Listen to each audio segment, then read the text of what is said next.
오늘은 십계명의 축복에 대해서 함께 말씀을 나누기를 원합니다. 하나님께서 이스라엘 백성들에게 많은 계명을 주셨는데 이 많은 계명들을 간단하게 요약해서 주신 것이 바로 십계명입니다. 그래서 이 시간 프린스 오브 이집트 가운데 모세가 십계명을 받는 그 장면을 한 2분 15초 정도 되니까 한번 그 장면을 먼저 보시고 한번 십계명의 축복에 대해서 한번 나눠 보도록 하겠습니다.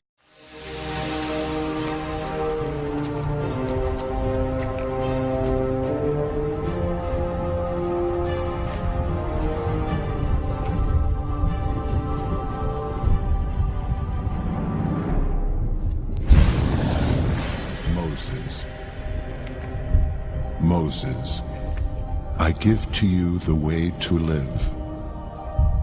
I give to you my 10 commandments. Remember them. Teach them. Teach them for the rest of time.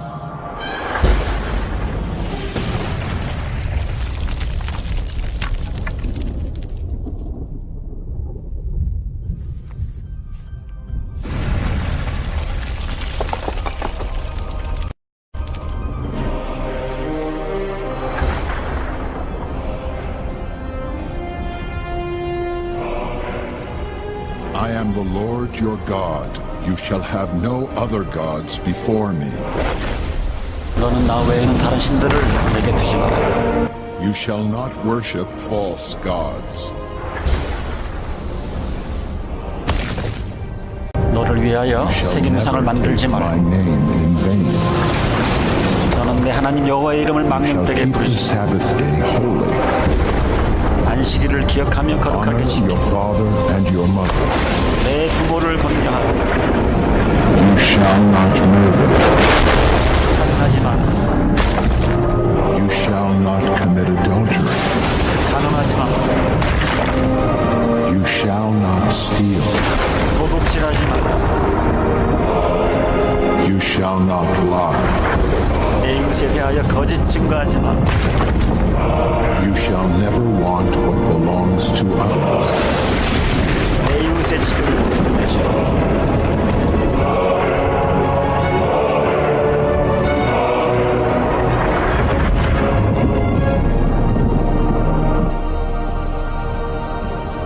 Thank you, God. Thank you. 우리가 많은 경우에 십계명을 통해서 하나님께서 우리들을 이렇게 억압한다고 생각을 하지만 십계명을 잘 살펴보면 우리가 이 땅 위에서 오래 살고 잘되고 번성하는 하나님의 그 축복의 방법이 여기에 담겨져 있습니다. 신명기에 대해서 십계명에 대해서 신명기 6장 2절 3절에 보면 이런 말씀이 있습니다. 너희가 주 너의 하나님을 경외하며 내가 너희에게 명한 모든 주의 규례와 법도를 지키면 너희와 너희 자손이 오래 잘 살 것이다. 이 모든 말을 듣고 성심껏 지키면 주 너의 조상의 하나님이 너희에게 약속하신 대로 젖과 꿀이 흐르는 땅에서 너희가 잘되고 번성할 것이다. 현대인의 성경에 보면 이렇게 하나님의 그 말씀에 대해서 십계명에 대해서 이걸 잘 지키면 이런 축복이 있을 것이다 이렇게 얘기를 해주고 있습니다. 한마디로 요약을 하면 십계명을 잘 지키면 오래 live long 오래 살 것이고 또 잘되고 번성하고 영어로 보면 you may increase greatly 이렇게 표현을 해주고 있고 이것이 우리 제너레이션만 가지는 것이 아니라 우리 후대까지도 미치는 놀라운 축복이 이 십계명을 잘 지킴으로 인해서 얻게 될 것이다 이렇게 권면을 해주고 있습니다. 그래서 짤막짤막하게 이 10가지를 다시 한번 우리가 되짚어보는 그런 시간을 갖도록 하겠습니다. 자, 우리가 오래 살고 잘되고 번성하는 그런 놀라운 축복을 받기 위해서 첫 번째 계명이 뭐냐면 너는 나 외에는 다른 신들을 섬기지 말라고 그러셨는데 좀 쉬운 얘기를 말씀드리면 우리가 인생을 살아가면서 하나님을 가장 중요한 분으로 모시면서 살아가라라고 하는 얘기입니다. 여러분들 지금 인생을 살아가시면서 신앙생활 하시면서 과연 하나님이 여러분들의 삶 가운데 가장 중요한 분이십니까? 너는 나 외에 다른 신들을 섬기지 말라. 그 뜻 아니겠습니까? 우리 주위에서는 여러분들이 좀 보셨겠지만 이 세상의 그런 그 축복이, 성공이 우리들의 노력한 만큼 반드시, 물론 정비례 하는 사람들도 있지만 반드시 노력하는 만큼 그런 축복이 임하는 것이 아닌 것을 보게 됩니다. 미국에 이민 와서 정말 열심히 노력하고 자녀들을 위해서 또 성공을 위해서 몸부림치고 시간을 쏟고 노력을 쏟는데 어떤 분들은 그 일이 계속 꼬이는 사람이 있어요. 자녀 문제도 그러고 직장 생활도 그러고 미국에 와서부터 계속 꼬이는 분들이 있습니다. 어떤 분들은 좀 잘 안 될 것 같은, 잘 풀리지 않을 것 같은데 또 잘 이렇게 풀어져 나가는 그런 모습들을 보게 되어집니다. 여러분, 우리가 인생을 살아가면서 정말 그 누군가 우리 뒤에서 우리를 인도해 주시고 복 주시고 이게 함께 하시는 이런 분이 계시다고 그러면 우리가 이 세상에서 정말 성공하기 참 쉬운 그런 삶을 살아갈 수가 있는데, 우리를 확실하게 밀어주실 수 있는 분이 계신데 그분이 하나님이세요. 저는 답답한 것이 목회자로서 참 신앙생활을 참 오래 하시는 분들 같은데도 아직도 하나님을 전적으로 신뢰하지 못하고 아직도 친구들을 의지하고 물질을 의지하고 자기의 그런 경험만을 의지하면서 미국 땅에서 성공을 해보려고 하는 사람들이 많이 있습니다. 물론 그렇게 성공하는 케이스도 있지만 그러나 하나님께서 도와주시고 하나님께서 함께 하실 때에 그 축복은 오래 가게 되어지고 그 축복으로 말미암아 하나님이 영광 받으시고 또 그 축복으로 말미암아 많은 사람들에게도 덕을 끼치는 그런 복을 우리가 누리는 그런 분들을 보게 되어집니다. 그래서 우리가 인생을 살아가면서 정말 하나님을 가장 중요한 분으로 모시기 때문에 하나님과 의논도 하시고 하나님으로부터 지혜를 찾고 어려움을 당할 때마다 염려하거나 근심하는 것이 아니라 기도로서 하나님께 아뢰어서 문제 해결 받고 또 일을 할 때 하나님이신 말씀 따라서 하나님의 방식대로 처리해서 사람은 안 된다고 그러는데 정말 하나님이 도와주시니까 하나님 앞에 무릎 꿇고 기도했더니 이렇게 모든 일들이 술술 잘 풀리고 이런 복을 받는구나, 본을 받는구나.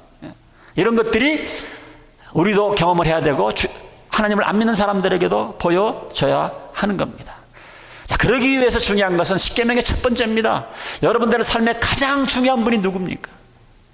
말로만 찬양할 때만이 아니고 정말 지금 여러분들 일주일 내내 살아가면서 지난 과거의 삶을 돌이켜볼 때 내 인생에 있어서 가장 중요한 분으로 누구를 우선순위로 두셨습니까?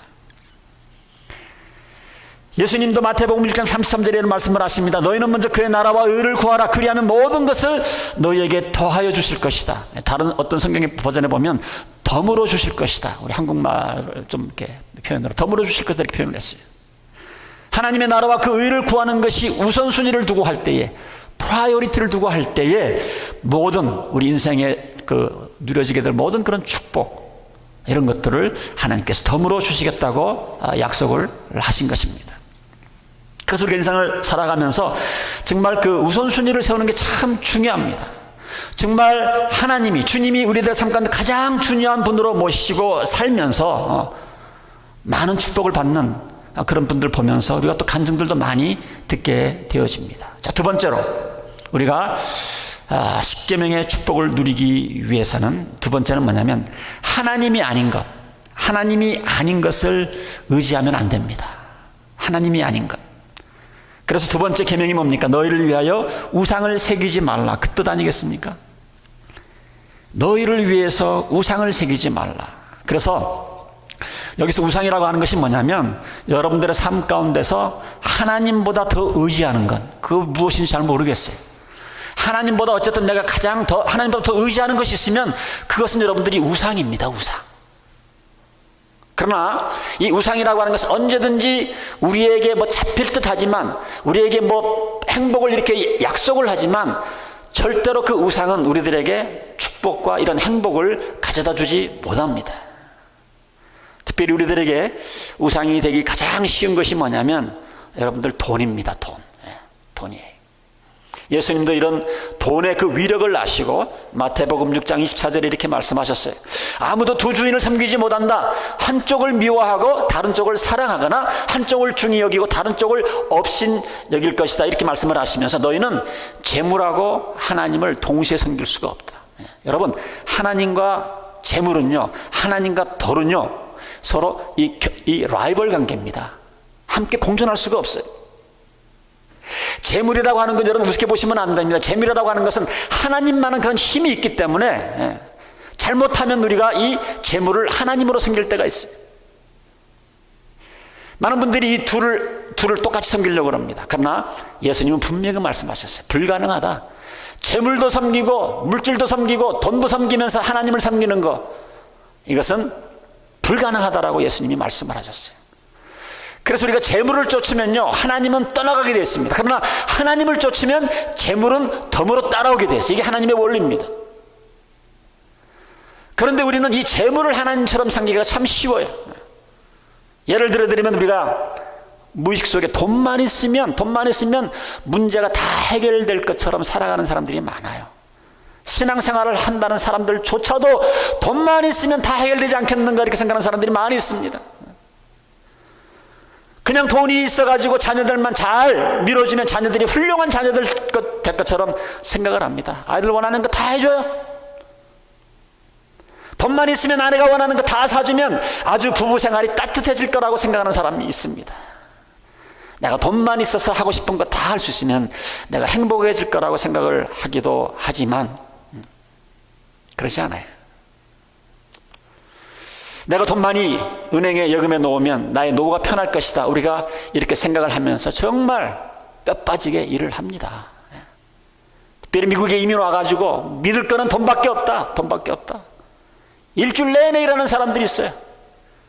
2잡, 3잡. 근데 여러분들 한번 좀 냉정하게 생각해 보시기 바랍니다. 돈 많은 사람들, 부잣집 자녀들이 꼭 잘 되는 건 아니지 않습니까? 돈 많은 집 부부가 반드시 정겨운 것만 아닌 거 우리가 보지 않습니까? 내가 보지 못한다 할지라도 우리가 연속극을 통해서 얼마나 많이 봅니까? 돈 많은 사람이 반드시 행복하다, 그러지 않습니다. 돈 많은 사람들의 말년이 반드시 편안하고 그러냐? 그러지 않습니다. 오히려 돈 많은 자녀들이 잘못되는 경우가 훨씬 많이 있는 것 같아요. 오히려 돈 많은 집 부부가 냉랭한 것이 오히려 정상적인 그런 모습으로 보여지지 않습니까? 여러분, 그렇게 돈 많은 사람들이 행복해 보여요? 더 벌고 싶은 욕망 가운데 훨씬 더 덜 행복하게 살아갑니다. 겉은 어떻게 보일지 모르지만요, 늘 불안해하고요. 여러분들, 돈 많은 사람들 인생 말년을 어떻게 끝내는지 한번 보세요. 얼마나 외롭게. 이 워싱턴 DC에서도요, 돈을 좀 버는 사람들이 있는 거 제가 알아요. 제가 몇 분들도 만나보았는데, 아무도 믿지 못하고요, 저게 삶을 살아가는 것일까? 제가 봐도 얼마나 자기는 행복하게 산다고 막 이렇게 뭐 보여주고 싶은데, 제가 볼 때는 아니에요. 얼마나 불안해하면서 친구 없이 외롭게 쓸쓸하게 살아가는지 모릅니다.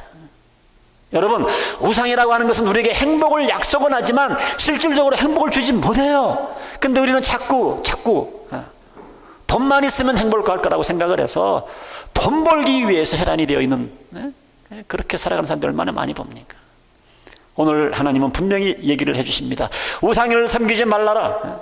하나님 아닌 것 의지하지 말라. 특별히 돈 의지하지 말라. 돈 의지하지 말라.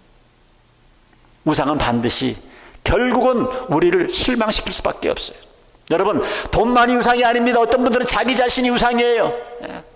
미국에 좀 왔다고, 미국에 유학 왔다고, 미국에서 뭐 우리 교회는 아닌데 하여튼 미국에서 그냥 뭐 박사학위 땄다고 아주 그냥 막 얼마나 어깨에 힘주고 주위 사람들을 룩다운하고, 우리 교회는 없으니까 제가 자신 있게 얘기하죠. 그러나 그런 분들도 언젠가는 자기 능력이 미치지 못하는 상황을 맞이해서 실망할 날이 반드시 오게 되어 있습니다. 겸손해야죠. 성경은 말합니다. 우상이라고 하는 것은 언젠가 반드시 우리를 실망시킬 수밖에 없다는 거예요. 또 우리 한국 사람들에게 우상이 되는 것은 자녀들. 왜 그렇게 자녀들한테 쩔쩔매십니까? 아주 자녀들이 우상이에요. 우상. 여러분, 언젠가는 그렇게 우상으로 섬기던 그 자녀들로 말미암아 여러분들 정말 힘든 날 겪게 될 거예요. 여러분, 우상이라고 하는 것은 돈이든 자녀든 자기 자신이든 우상이라고 하는 것은 항상 우리를 실망시키게 되어 있습니다. 우리에게 참된 행복과 참된 보람과 참된 기쁨을 가져다 줄 수 있는 것은 하나님 안에 들어오셔서 하나님 안에 계셔서 하나님의 뜻을 행할 때, 그때 참 행복이 있는 거예요.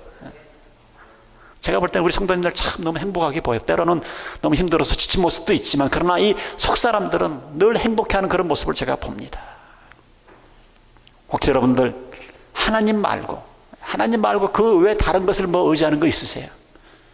하나님 그것을 우상이라고 말합니다. 그것을 빨리 제거시켜야 된다고 말을 합니다. 오래전에 이제 천국에 가셨지만 죽으면 죽으리라의 저자 우리 안희숙 우리 사모님이 계시죠. 이분이 살아생전에 부흥회를 할 때 여러분 제가 참석을 했는데, 그분이 늘 목사님들을 만나면 그런 얘기를 합니다. 목회자들은 성도들을 사랑만 해야지 성도들을 의지하면 안 된다. 우리 교육자들이 새겨들어야 할 말입니다. 성도들은 사랑의 대상이지 성도들을 의지해서는 안 된다는 거예요. 하나님 의지하지 아니하고 사람 의지하고 그랬다가 목회 가운데 많은 어려움을 겪는 그런 분들을 우리는 많이 봅니다. 우리가 하나님보다 더 의지하는 것 있으면요, 그것은 우상인데, 우상은 반드시 우리들에게 실망을 가져다 주는 거예요. 그래서 여러분이나 제가 정말 우리가 하는 일에 보람이 있고 하나님의 축복 가운데 우리가 삶을 살아가길 원하면, 하나님 아닌 것 있으시면 하나님께서 예배 가운데 그걸 가르쳐 주시면 빨리 우선순위를 바꾸셔야 돼요. 하나님으로 바꾸셔야 됩니다. 그 우상을 제거해야 됩니다. 오직 능력이신 하나님, 사랑이신 하나님만 의지해서 그 가운데서 빨리 행복을 찾으셔야 해요. 세 번째 계명은 뭡니까? 너는 너의 하나님의 이름을 망령되이 일컫지 말라. 좀 쉽게 말씀드리면, 우리가 인생을 살아가면서 하나님께 영광이 되지 않는 일은 피하라는 얘기입니다. 하나님께 잘 봐서 이거 하나님께 영광이 되지 않으면 빨리 피하는 겁니다. 저는 미국에 처음 와가지고 미국 사람들은 무슨 뭐 이렇게 어려운 일 있고 막 있으면 막 영어로 막 Jesus Christ 뭐 줄여가지고 뭐 이런 얘기를 하는데, 야, 이거 기독교 나라라 욕도 고상하게 한다 이렇게 생각을 했는데, 여러분 그건 따라 하시면 안 돼. 그건 하나님을 저주하는 말입니다. Oh my good, oh my God, 가끔 다 이렇게 영어를 잘 모르시는 분 oh my God 그러는데, 그것도 좋은 뜻으로 하는 게 아니에요. 하나님을 저주하는 뜻으로 그렇게 미국에서는 영어로 그렇게 쓰입니다. 조심하셔야 돼요. 욕구 불만이 있거나 화가 나거나 분노가 있을 때 무의식 가운데 하나님을 저주하고 예수님을 저주하는 거예요. 그게 바로 우리가 하나님의 이름을 망령되이 일컫는 것 중에 하나입니다. 자, 이것뿐만이 아니에요. 여호와의 이름을 망령되게 하는 것이 이것뿐이 아닙니다. 우리가 하나님의 자녀라고 하면서 또한 이 세상에서 하나님 자녀답게 살지 못한, 하나님의 자녀답지 못한 행동을 해서, 내가 하나님 자녀다운 그런 행동을 하지 못해서 하나님께 수치를 만들 때 또 우리는 여호와의 이름을 망령되게 하는 겁니다. 제가 거의 지금 한 30년 넘게 전도하는 친구가 하나 있는데, 이 친구가 젊어서 젊은 장로님하고 동업을 했는데, 동업을 하니까 같이 많이 붙어 있게 되는데, 그 장로님으로부터 받은 상처가 지금까지 가는 거예요. 지금까지 상처. 전도를 하려고 해도 이름도 못 꺼내게 합니다. 하나님 자도 꺼내지도 못하게 해요. 그때 받은 상처가 아직까지 가는 겁니다. 혹시 여러분들로 인해서 좀 예수 잘 믿어보려고 하는 사람들이 상처받은 사람은 없는지 여러분들이 좀 살피셔야 돼요. 남을 좀 배려하셔야 됩니다. 배려하셔야 돼요. 우리가 알게 모르게 믿지 않는 사람들이 주님 앞으로 오게 하는 것들을 우리가 블락할 수 있는, 책 가운데 그런 책 이름이 있어요. 전도는 기독교인들이 방해한다. 그러면서 쭉 내용을 보니까 그런 내용이에요. 안 믿는 사람들이 전도하는 것을 방해하는 것이 아니라 기독교인들이, 안 믿는 사람들이 하나님 앞으로 돌아오는 것을 방해한다는 거예요.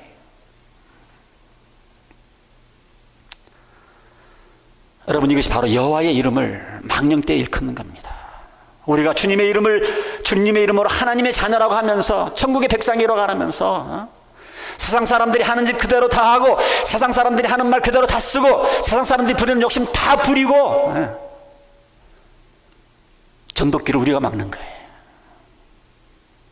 이렇게 해가지고 나무 위에 올라서봤자 그게 하나님 앞에 영광이 되겠습니까?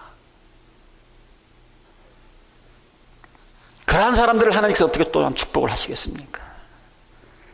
하나님 방법대로 정말 정당하게 떳떳하게, 누가 봐도 이것은 저 사람의 능력이 아니고 하나님이 함께 하셔서 하나님이 복 주셔서 저 사람이 성공한 거지. 그래서 우리가 하나님께 잘 보이기 위해서는 우리들의 삶 가운데서 내가 지금 하나님의 영광을 가리는 그런 말과 행동, 욕심을 부린 것이 있다고 그런다면 빨리 여러분들 그 정말 기도 가운데 떨쳐버릴 줄 아셔야 됩니다. 창피한 줄 아셔야 돼요. 네 번째로 십계명의 축복 가운데 적당한 쉼을 가져야 합니다. 네 번째 계명이 그겁니다. 안식일을 기억해서 거룩하게 지켜라. 여기 안식이라는 말은요, 쉰다라는 그런 말이에요. 쉰다라는 그런 말입니다. 우리가 보면 어떤 분들은 미국에 이민 오자마자 정말 아까 말씀드린 것처럼 믿는 거는 돈밖에 없으니까 뭐 영어가 안 됩니까? 뭐가 됩니까? 아무것도 아니까 돈밖에 안 되니까 막 돈만을 위해서 살아가는 사람들 많이 있습니다.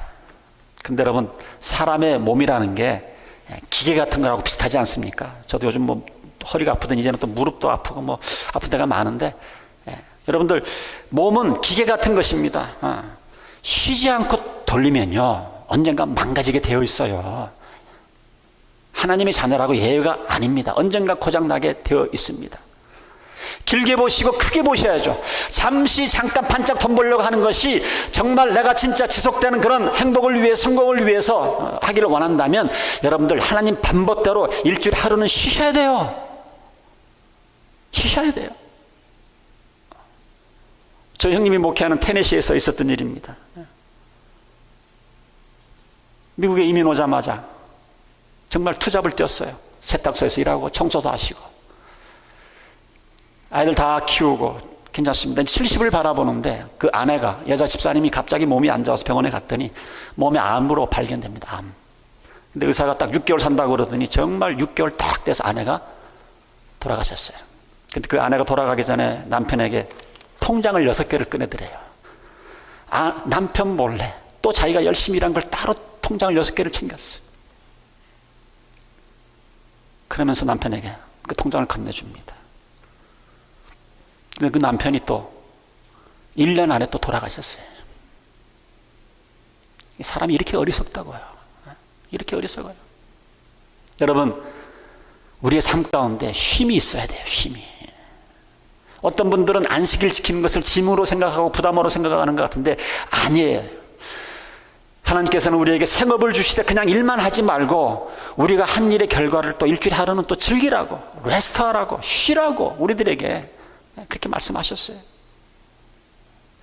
그래서 하나님께서 엿새 일하고 하루 쉬라고 하신 것은 엿새 일해도 우리가 살아갈 수 있다고 하는 그런 약속이지 않습니까? 너희들 7일 일 안 해도 엿새만 일해도 내가 살아갈 수 있도록 해주겠다고 하는 그런 약속이 담겨 있는 건 아닙니까?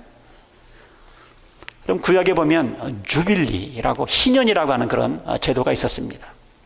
여기 희년이라고 하는 것은 앞에 기쁠 희자를 쓰고 년자는 그 년, 이어할 때 쓰는 그 해를 뜻하는 뜻인데, 하나님께서 6년 동안 땅을 경작하고 1년은 그 다음에 땅을 쉬라고 그랬어요. 쉬라고 그랬어요.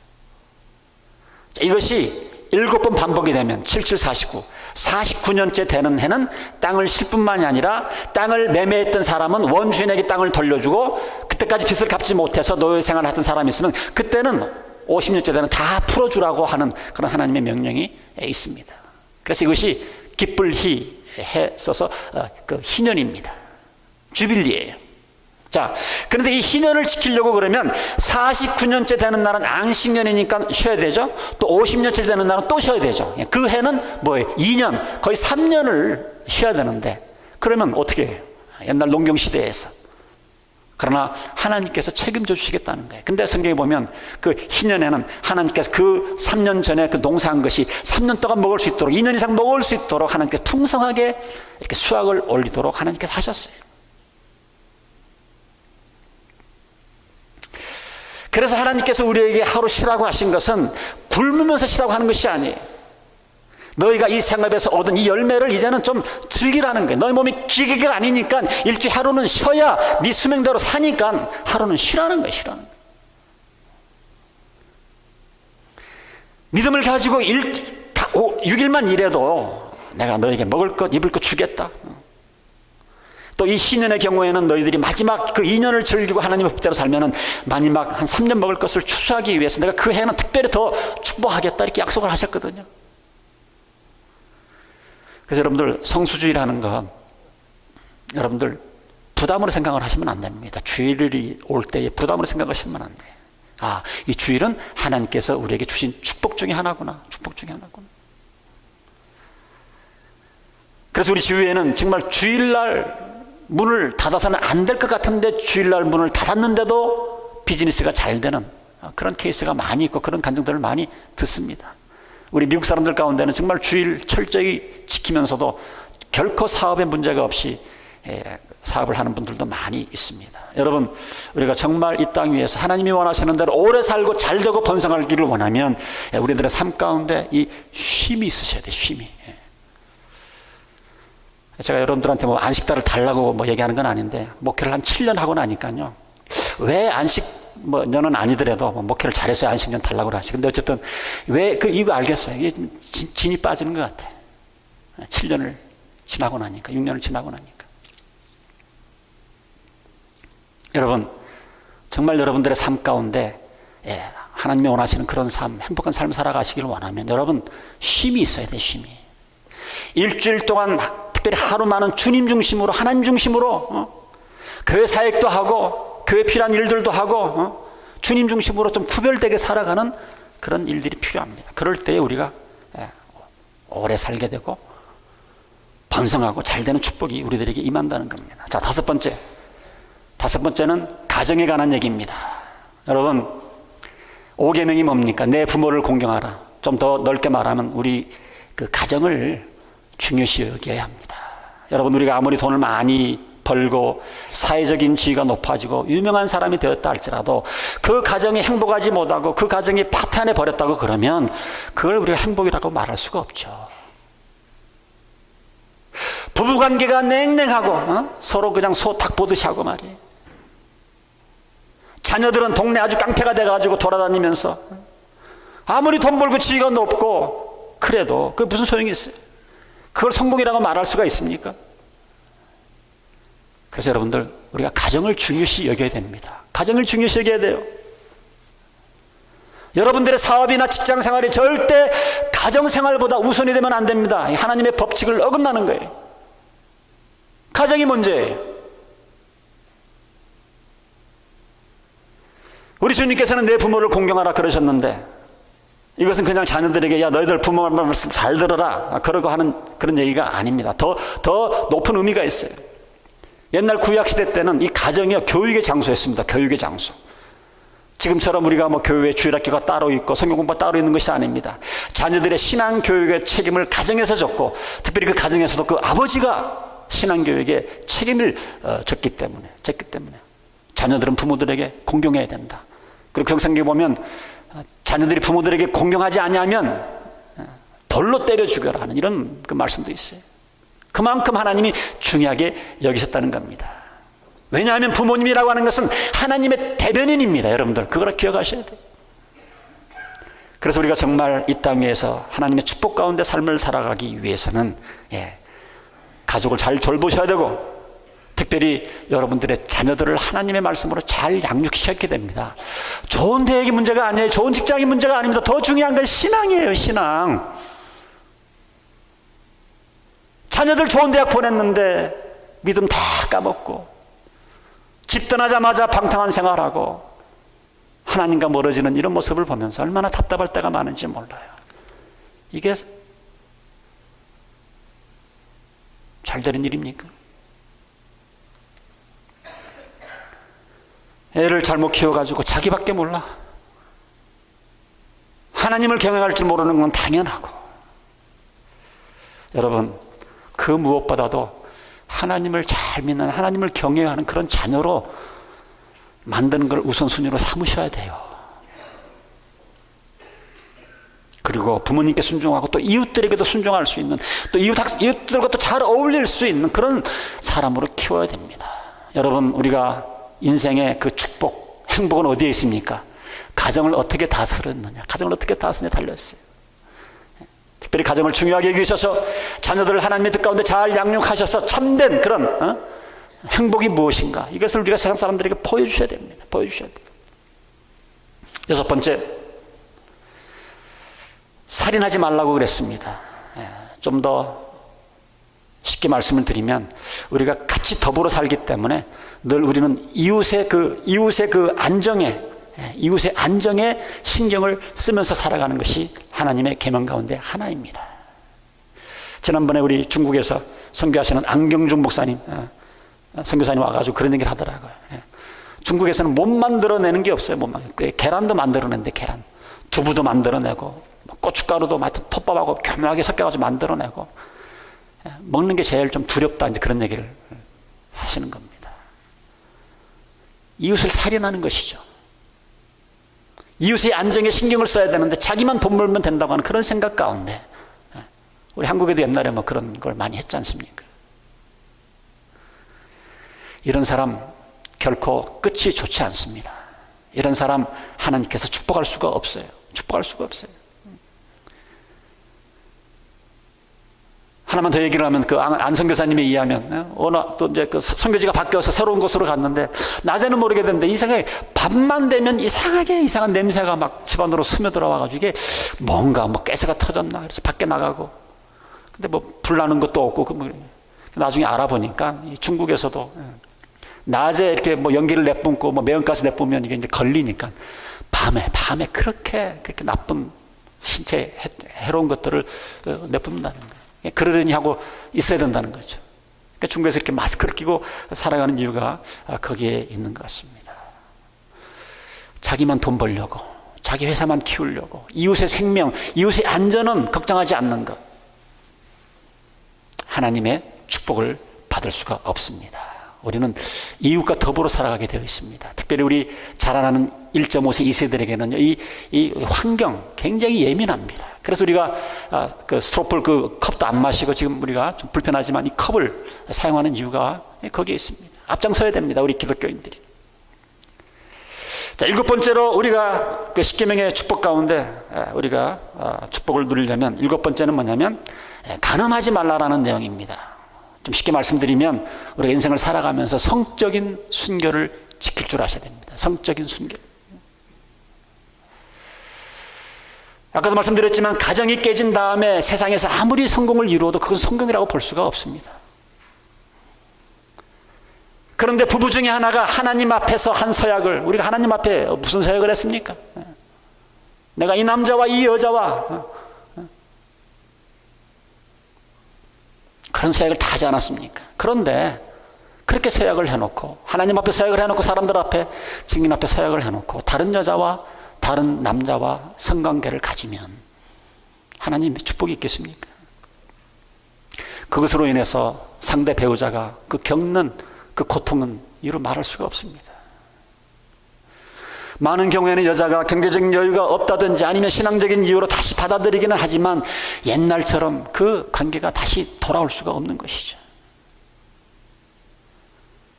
우리가 성적인 순결을 지켜야 되고, 우리 자녀들에게도 성적인 순결을 지키기 위해서 우리가 자꾸 끊임없이 가르쳐야 되고 해야 됩니다. 자, 한 가지 더 중요한 것은, 여러분들, 우리가 성적으로 문란해지면요, 하나님이 우리에게 주신 그 선물 가운데 하나, 이 이성, 이 판단력이 흐려지게 됩니다. 이거는 역사적으로도 증명이 되어 있는 거예요. 역사를 보면, 어느 한 나라가 망하기 전에 보면 그 왕들이, 임금들이 꼭 여자에게 빠집니다. 첩을 뭐 수백 명 듭니다.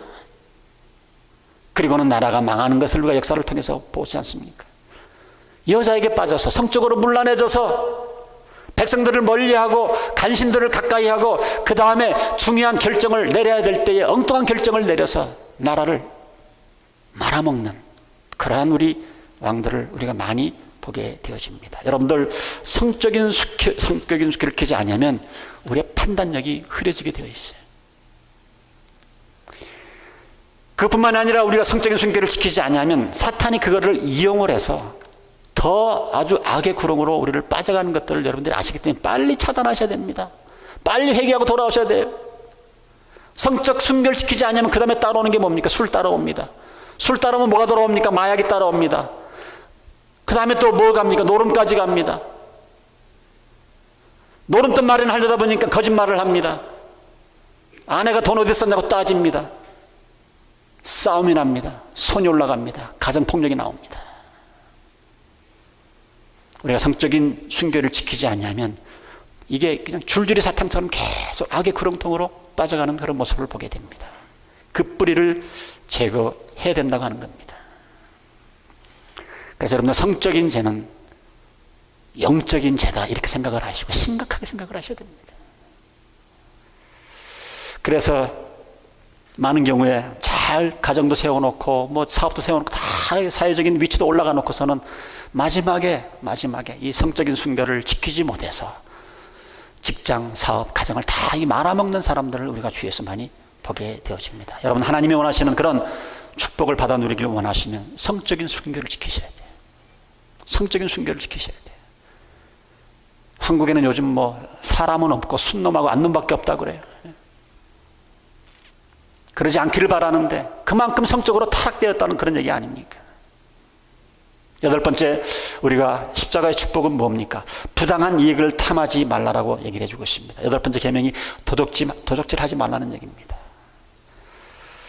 이 도적질이라고 하는 것은 자기에게 속하지 않는 것을 부당한 방법이나 혹은 폭력을 써서 내 것으로 만드는 것, 이것이 도적질입니다.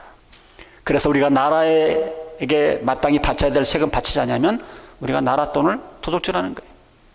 하나님께 바쳐야 할 11조를 바치지 않으면 적어도 말라기 3장에 나오는 거 말씀에 의하면 우리가 하나님의 것을 도둑질하는 거예요. 내가 사람을 쓰면서 제때에 원금을 주지 않으면 이것은 자기 밑에서 일하는 조고분들의 돈을 도둑질하는 겁니다. 우리 워싱턴 사회에서도 안수 집사면서 장로이면서 밑에 있는 사람들 제때 뭐 월급 안 주고 그런 소문들이 바다하게 번지는 이유가 어디 있습니까? 부당한 이익을 탐하는 겁니다. 도둑질하는 거예요. 그러고서 무슨 하나님 앞에 복을 받겠다고. 정정당당하게 일해서 우리가 벌어야 되지. 그럼 부당한 이익을 취하면 안 된다고 하는 겁니다. 좀 한국에 잘 알려진 목사님 가운데 그 김동호 목사님이라는 분이 계십니다. 젊은 사람들이 많이 좋아하는 목사님인데 이분이 늘 흔히 쓰는 말 가운데 이런 말이 있어요. 돈 벌어서 in my pocket이 아니라 돈 벌어서 이웃에게 나눠주자. 돈 벌어서 좀 이웃에게 나눠주자. 이런 캠페인을 벌이시는 분이에요. 근데 이 목사님의 어떤 그 사업하는 분이 목사님을 찾아와서 그런 말을 했다고 그래요. 목사님, 저 작년에요. 너무 경기가 안 좋아가지고 헛장사했어요. 돈 벌어서 세금 내고 또 직원들 월급 주고 나니까 남는 것이 하나도 없습니다. 헛장사했습니다. 이렇게 얘기를 하니까 김 목사님, 무슨 소리야? 무슨 소리야? 헛장사라니? 예? 당신이 돈 벌어서 국가에 세금을 냈으니까 국가에 기여한 것 아니야? 종업원들에게 봉급을 주어서 그 가정의 생계를 책임졌으니까 헛일한 게 아니지. 당신 돈 벌어서 나라의 이웃에게 좋은 일 한 거야. 좋은 일 한 거야. 무슨 소리 하는 거야? 무슨 소리 하는 거야? 맞는 얘기입니다. 우리는 복의 근원이 되어야 합니다. 복의 근원이 돼. 나로 인해서 나라가 잘 되고, 나로 인해서 직장이 잘 되고, 사업이 잘 되고, 나로 인해서 내가 속한 공동체 교회도 잘 되고 이래야 되지 않겠습니까?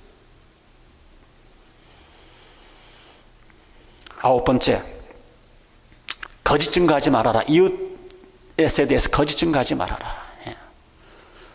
좀 쉽게 말씀드리면 이웃에 관한 부정확한 말. 조금만 이렇게 확인만 해도 금방 거짓이고 이게 그냥 이게 알 수 있는데 한국 사람들이 너무 급해요.